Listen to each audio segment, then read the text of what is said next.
How are you, Al? Rich, what's better than 60 cents a mile? Right?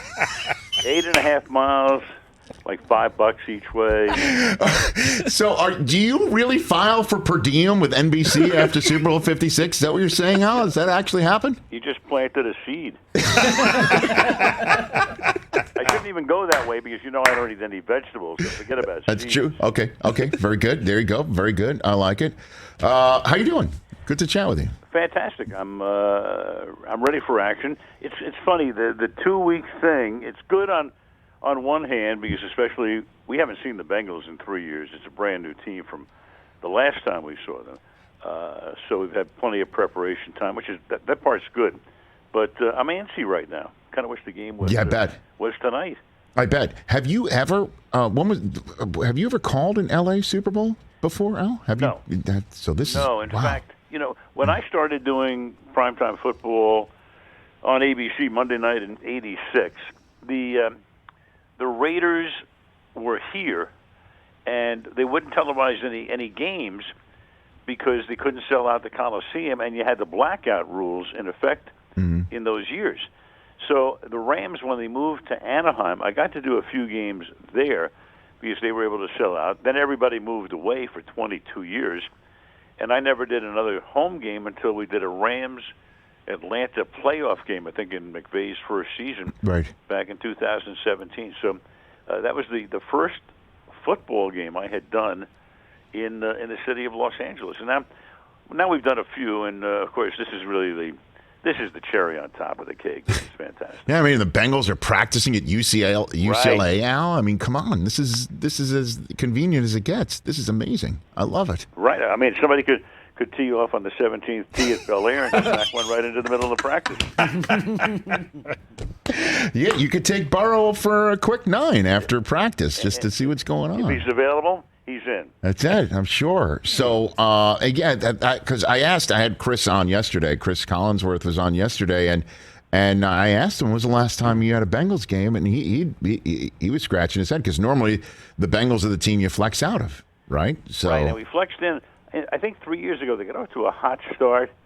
I think we did a game, Cincinnati at Kansas City, fairly early in the season, and it was a rout. Kansas City killed them. So, no, the Bengals, I can't remember the last time they were actually on the schedule without a flex, probably going back to 2015. So obviously, none of the guys that are there right now we've seen before. And then we talked to Chris about his Cincinnati connection, clearly.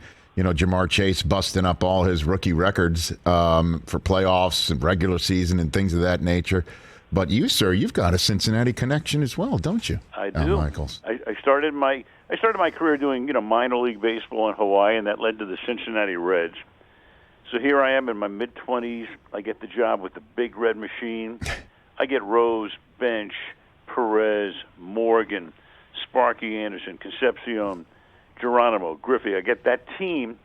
And then in those years, Rich, if you were the lead announcer and your team got to the World Series, you got to do the games on NBC with Kurt Gowdy and Tony Kubek. You did the home games on television, and you went over to radio for the road games, and the Reds played Oakland in that series, and you did those games with Jim Simpson. So here I am. I'm 27.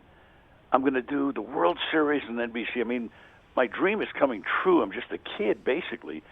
And we came on the air on that Saturday afternoon at Riverfront, and I was so nervous, open up on a single of Kurt Gowdy, wide not to bring me in. He's going to introduce me. And, Rich, I swear, the only thing I could think of is, please, God, please, when I open my mouth, let air come out.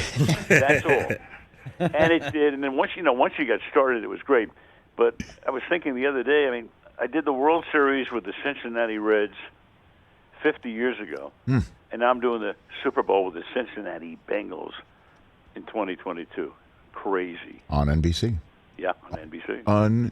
Unreal. It really is. And then, obviously, you've lived in L.A. for how long? 40 years now, right? Well, the last 36. And, okay. Went to high school here, grew up here, went to Hamilton, met Linda in the 10th grade. We've been married, since 1966. And, moved away to Hawaii, Cincinnati, and the Bay Area for a bunch, but back here 36 years. Right. And then, because I was just talking about it yesterday, today too, that when NFL Network started in 2003, Al, people were saying, what are you coming here to Los Angeles for? Like, Right. What are you here for? Because there's no NFL here, and they left us. We don't want them back. Like, I heard all that. Now it's the Stan Canyon, right, with two teams in it. Super Bowl's coming. And I can't believe it, quite honestly, that it's finally here. And the Rams are in it. The L.A. Rams are in it. Of all things, I know. And, the stadium is great. The facility down there is fantastic. There was a good deal of foresight here. And then, the league knew that they had to come back at some point. And for 22 years, we didn't have a team. And it was up to, basically Stan Kroenke. And the reason that L.A. didn't have a team, didn't have a good facility. Coliseum was a relic. The Rose Bowl is not really an NFL stadium. It's a gorgeous site. Forget about Anaheim. Mm-hmm. They turned that back into a baseball park. So it was just a case of, if you build it, they will come. And Stan did it, and they came. Al Michaels here on the Rich Eisen Show. All right, Al, I'm just going to walk through the door. So you retired Big Ben and Tom Brady in your first two games. Who are you retiring this week? Well, I retired Ben and Brady back to back. Right. So you go all the way back. I retired Steve Young. In 1999, he did a game in Arizona. He got concussed. That's when Lawrence Phillips missed the block. Young got concussed, and that was the end of Young's career. Oh, my gosh. When I did the NBA for 2 years back in the early 2000s, I retired Reggie Miller. Oh. I did Reggie's last game. We did a playoff game in Indiana. Detroit beat them.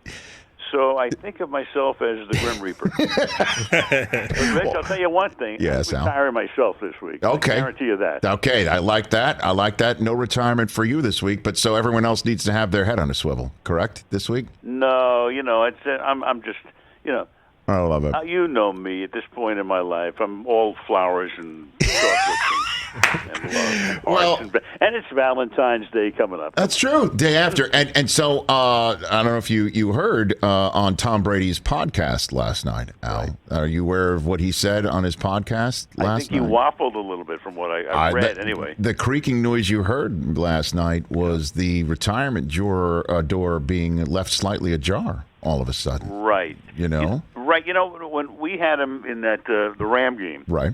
And we actually put up a panel because we talked to him in our meeting, and I asked him that question. I said, this is before the Tampa game, do you think at all about a perfect ending? And he said, well, it would involve a Super Bowl, but I'm not sure it would be this year.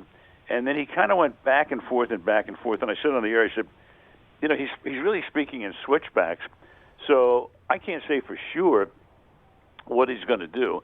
And then Chris and I discussed it for 15 seconds or so. And I said, hey, by the way, I think Gisele's going to have a little bit to say about it. I was leaning toward him retiring at that point for some reason. And for the moment, he has. I think he will stay that way, but I don't know. Maybe the juices flow in a different direction come June or July, and he's out there, and maybe he does come back. I'd be surprised if he does, but you can't throw anything away. You know that. Well, I wouldn't be surprised if Brady is the most interviewed by you and your broadcast partner of anybody that you've interviewed prior to a game, right? Or had a meeting with before a game. Probably 50 times. Right. So did you see or sense any different sense from Tom before you chatted with him before that Rams game, Al? No, but when we went in that direction with him, and we weren't getting an answer, the direct answer. Right. We weren't getting, I want to play it on 45, I want to play it on 50. I feel an obligation to the Bucks for another, I don't know. We there was none of that was taking place during that conversation. So when you kind of go in that direction, you begin to think, maybe enough is enough. But I mean, if he goes out, think about it. That's a hell of a year.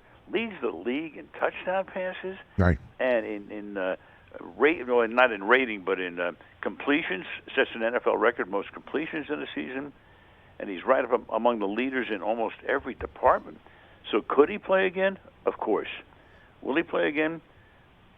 I would say no, despite what he said last night. I mean, that's just my guess. What number Super Bowl is this again for you, Al? 11.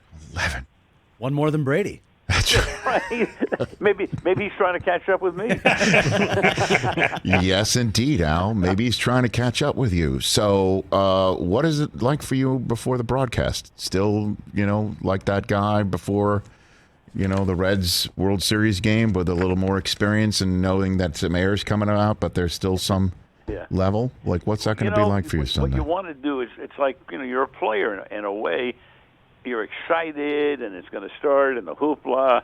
And then on a broadcast, just get off to a good start. Chris and I come on the air, talk a little bit about the game, and then you go into a place where you've been many, many times. Same thing with the players. They talk about the fact, get it started, get some contact early on, and then you're playing a football game. You do understand, whether you're playing or you're broadcasting. I mean, this is big, but you can't sit there the entire day and go, it's the Super Bowl. I have to be different. Instead of an audience of 20 million, it's an audience of 100 million. Can't do that. You got to think about just all the things you've done to get to this point. And then the great thing about the Super Bowl, too, is I think the synapses of the brain, every time you do a really big game, opens up really wide. And I don't know, I've had tremendous clarity of thought during these games because the concentration level is so high. I almost see the game in like 4K. It's like brighter and bigger and all of that. Because you kind of know where you are, but you don't let it get away from you. Stay inside the game. Be ready for any eventuality. We're over prepared, Rich. You know that. I mean, we're going to have 95% of the stuff that we're going to be armed with will wind up on the floor. You'll never hear right. it. Some of the best stories I've ever had never made air because they weren't germane to the game. So let the game get started and stay within the flow of the game. Well, as you said on the cover of your book, you can't make this up. What a heck of a matchup this is. I can't wait to hear you and Chris call it. You are the best at it. You know that, but I want to say that anyway. You are the best, Al Michaels. Thanks for the call. You're the best, Rich. Thank you. I really appreciate it. All right. As always. We'll see you on Sunday. You bet. You'll see you on Sunday. That's Al Michaels, everybody. His 11th Super Bowl. Legend. 11th. Not retiring himself. Run tell that, sir. Hey, you watched all the way to the end. Thanks for that. Watch more right here.